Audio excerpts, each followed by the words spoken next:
నియోజకవర్గ తెలుగు యువత అధ్యక్షుడు కోగంటి రోహిత్ ఇతర పార్టీ నాయకులు ముఖ్యమంత్రి నారా చంద్రబాబు నాయుడికి జన్మదిన శుభాకాంక్షలు తెలియజేశారు.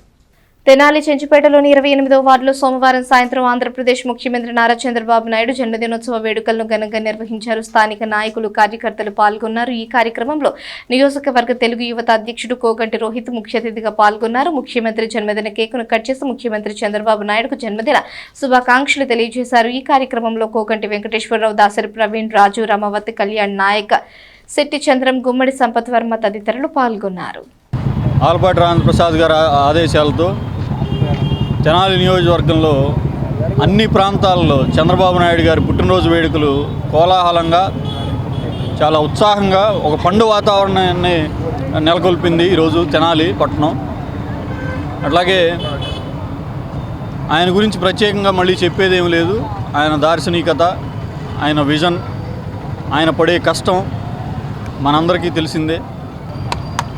ఇప్పటి వరకు రాజకీయాల చరిత్రలో భారతదేశంలో ఒక్క మచ్చ కూడా లేని మనిషి చంద్రబాబు నాయుడు గారు. అట్లాంటి మనిషి మన రాష్ట్రానికి దొరకడం మనం చేసుకున్న అదృష్టం, మన ఆంధ్రప్రదేశ్ జనం యొక్క పూర్వజన్మ సుకృతం. చంద్రబాబు నాయుడు గారు 28 ఏళ్ళకి ఎమ్మెల్యే అయ్యి, 30 ఏళ్ళకి మంత్రి అయ్యి, 40 ఏళ్లలోపే ముఖ్యమంత్రి అయ్యి యువతకి చాలా స్ఫూర్తినిచ్చారు. ఆయన ఈ రోజుకి ఒక సంకల్పం చేశారంటే ఎన్ని కష్టాలు ఎదురైనా, ఎన్ని ఇబ్బందులు ఎదురైనా దాన్ని సాధించేదాకా నిద్రపోరు.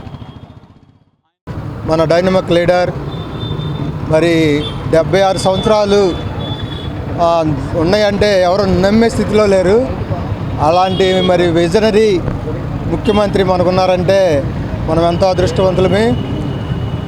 మరి ప్రత్యేక రాష్ట్రంగా మరి ఆంధ్రప్రదేశ్ మరి విడిపోయినప్పుడు మరి ఆయన బస్సులో ఉండి మరి మన ఆంధ్ర రాష్ట్రాన్ని మరి బస్సులో ఉండి పరిపాలించి మరి మనం చూస్తాము.